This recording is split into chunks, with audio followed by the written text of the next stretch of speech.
you the names of two people who played an important part in the lives of celebrities of the past or present, famous people. I want you to name that celebrated person. I'm going to name two Catherines first. The first one is named Catherine, and the second is named Catherine, too. Mr. Adams? Henry VIII. Henry VIII, yes. What Catherines were they? One was Catherine Parr. Good enough. And Aragon. Catherine of Aragon. Catherine of Aragon. And wasn't there a Catherine Howard, too? Catherine Howard. So he ran to Catherine's. That was Catherine with the K, though. Catherine with the K. Oh, makes He all ran the away difference from in the them, world. Now I'm going to name two other people, women, Frederica Breon and Charlotte von Stein. Mr. Ludwig. Goethe. Goethe, yes. And perhaps these were not the only ladies' names that one could mention in connection with Goethe. Francis II and Darnley. Francis II and Darnley, Mr. Levant. Mary, Queen of Scots. Yes, Mary, Queen of Scots. And Hunter and Richards. Hunter and Richards, Mr. Levant. That's tennis, Tilden. Tilden, yes. They were... Contemporary. How were they connected with Tilden? If they were contemporary, that means they were beaten. Yes, well, they were his doubles partners. They may have been beaten at singles, but they were his doubles partners, famous doubles partners of Mr. Tilden.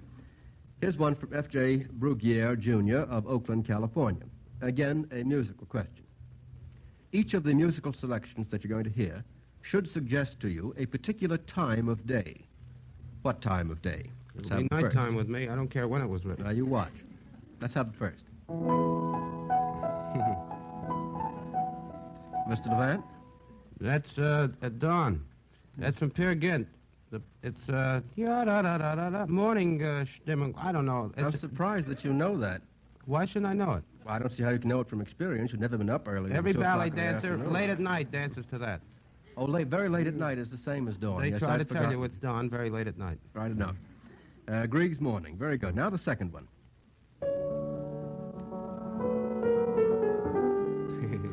Mr. Ludwig? Tristan. I beg pardon? Sorry, it's wrong. It's Afternoon of a Faun. It's that? Oh, don't worry, Mr. Ludwig. That stole it from Tristan. Well, he stole it. That's a typical German accusation, but I don't subscribe to it. I don't think... he didn't steal it. I'll defend Debussy anytime. They don't seem very reminiscent, but I'm not much of a judge. Yes, Debussy's Afternoon of a Faun. Well, that gives us morning and afternoon. Let's have the third and last.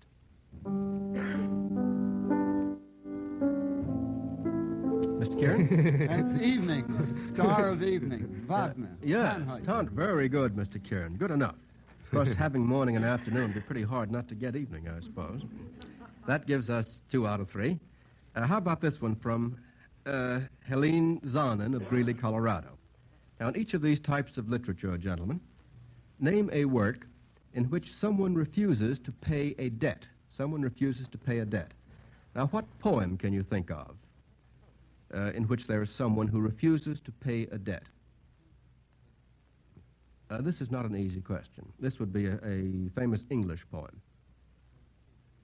Well, it's a tough one. It's in the Pied Piper of Hamelin. Oh, yeah. Mr. Levant, what were you going to say? I was going to say, brother, can you spare a dime? No. Except that I don't think that would apply.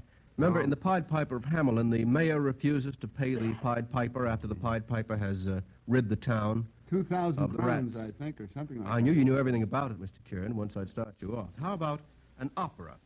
Can you think of an opera in which someone refuses to pay someone else a debt? Yes. Mr. Kieran. Faust.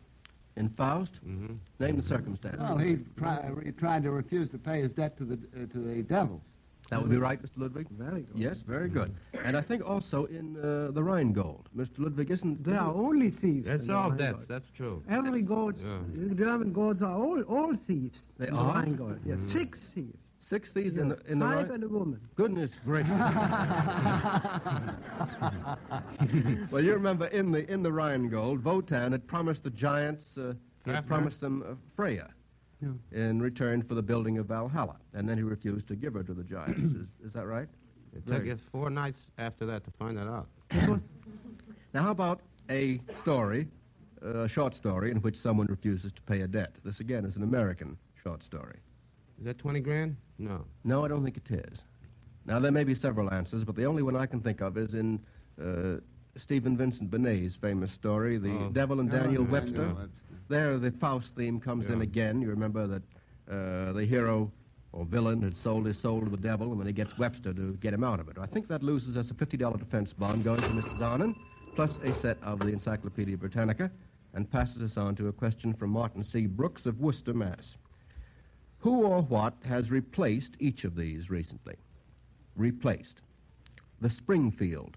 What has replaced the Springfield? Mr. Levant.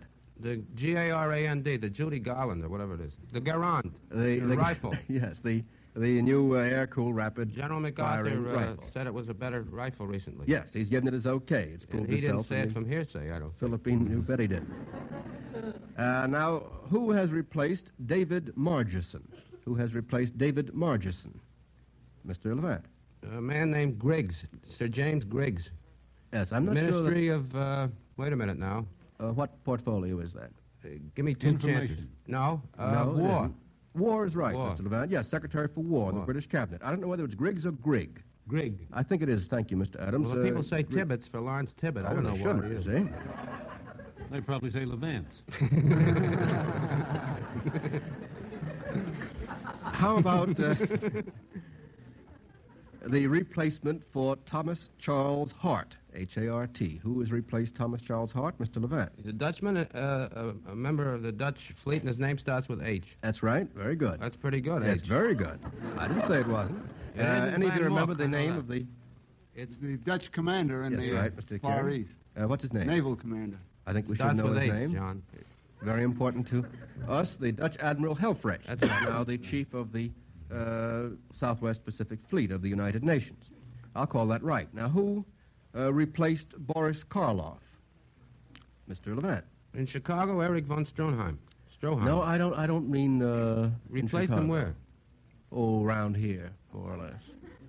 Well, I Well, mean, you remember, eh? Mr. Kieran? James Carradine. No. what do you you're mean? on, Is you're a on the right horror, or track. is a charming man? Which? Well, on February 13th, Mr. Karloff was supposed to be on this program. T. Barra. Yes, but I gave it to you, didn't I? Well, it's a silly question, Frank. Oh, I don't. Sometimes the questions which you don't get do seem silly. Well, that gives us 3 out of 4, nevertheless. Remember that Mr. Karloff was afraid to come on this show on February 13th, and Mr. Ibarra substituted in his stead.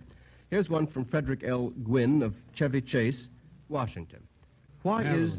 I beg your pardon, Washington, Maryland. Why is the Iliad so called? Why is the Iliad so called, Mr. Adams? Because it was about Troy, or Ilium. Iliad, yes. That's the Greek name for it. How about the Bible? Why is the Bible so called? Mr. Kieran? Because it's a book, the book. The book, yes. Is it Greek for... Well, it is Greek. I mean, the root is Greek. Yes, Greek for the book or the scripture. Now, how about an atlas? We use an atlas. Why do we call it that, Mr. Ludwig? Why the Atlas? Well, why do we call it that? What is atlas? A man who has the world on his shoulders. Yes, the picture of Atlas supporting the globe. In the early maps of centuries ago, they used to show Atlas supporting the globe. It was a kind of a sign of a map. Well, that gives us 3 out of 3. Now, how about this one from Ada E. Gosler of West Lawn, Pennsylvania?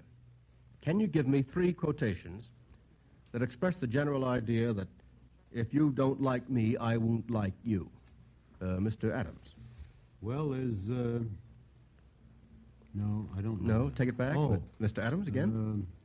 Mr. Kieran, while Mr. Adams is If thinking. she be not fair to me, what care I how fair she be? That would be a very good one. What's it from, Mr. Kieran? It's from Waller, I believe, isn't it? Or Well, right. it's from Wither, I think. But George Wither. George Wither. The Shepherd's Resolution, I think, is the name of the poem. Mr. Levant. Mine won't come out straight. If you could like a lady with a ukulele, you could like a lady like me, I something can like hardly that. understand it. Huh? It I doesn't guess come that's out not pat. poetry, It is doesn't it? come out quite right, no. All right. If you don't like me, I won't like I you. care for nobody, no, not I, and nobody cares for me. That's a dandy, Mr. Adams. What's it from? That's from the River Dee, I think. Yes, Miller. the Jolly Miller of the River Dee. That gives us 2. Love me and the world is mine. That wouldn't express the sentiment exactly, I don't It's not a think. bad return on Love Me, though. Not so bad. Mr. Kieran? when you walked out, someone else walked right in. Well, that's a Well, challenge. That's antagonistic. That isn't exactly apposite, as Mr. Levant reminds us. There's a line from Burns. Nobody cares for me, I care for nobody. Except he writes it in Scotch, Mr. Adams, which I'm not going to reproduce. That's like I'm nobody's baby.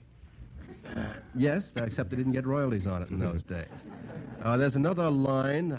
I don't know about this. This is a song, I guess. I don't want to play in your yard if you won't be good to me. Yeah. Is there a song Yeah. like that? Oh, you know it, Mr. Adams. That gives us only two, I'm afraid, and sends a $50 defense bond to Miss Gessler. Here's one for Mrs. Donald Dewar of Byron, Illinois. Can you name three well-known people, members of the same profession, who play these instruments? Double bass, cello, and piano. Now, they're all members of the same profession. Yeah. Mr. Levant. Conductors, Kuzovitsky, the double bass, Right. Arturo Toscanini, the cello, Good. piano, Bruno Walder, Fritz Reiner. Nobody wants me to conduct, and I don't conduct very well, but I play the piano. How about, I want you. how about the washboard, the harmonica, and the fiddle? Washboard, harmonica, and fiddle. Mr. That's the Levant. St. Louis Cardinals when they had the musical combination. Fiddler That's McGee, right. That's very Pepper good. Martin. Go ahead, John. Frenchy Bordigaray That's played the right. And the washboard. harmonica, the accordion, and the piano, gentlemen. What is that? Harmonica, accordion, and piano.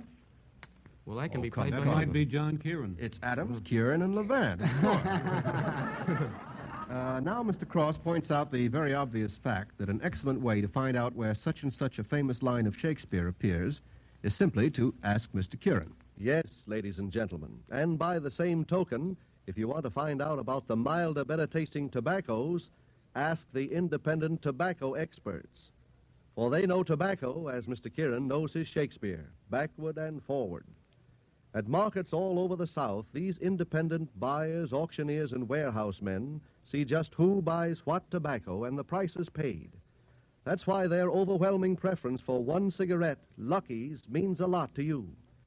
So let me give you some examples of what the experts see at market after market, year after year.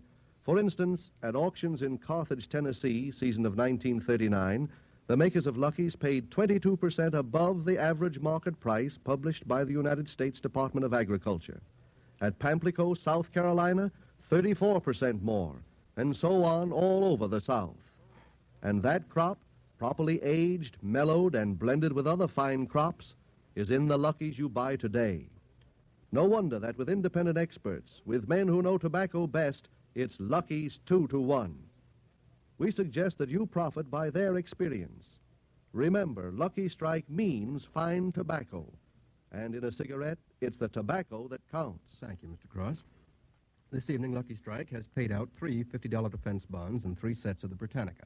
Thank you, Mr. Ludwig, for coming to Lucky Strike's party tonight. Now, next week, John Kieran and Franklin P. Adams will be on deck, and our guests will be, first, Jan Struther, lecturer and author of Mrs. Miniver, and Julian Huxley, one of the world's leading biologists.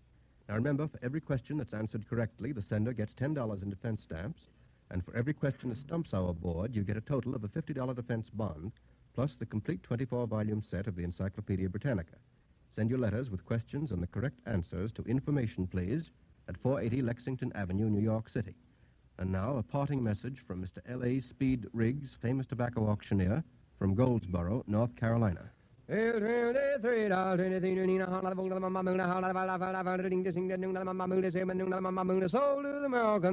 you hear that chant, ladies and gentlemen, remember these two important facts. That at market after market, we pay the price to get the milder, better-tasting tobaccos. And that with independent experts, with men who know tobacco best, it's Lucky's 2-to-1.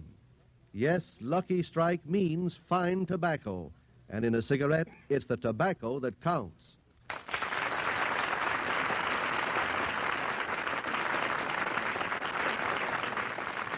This program came to you from New York.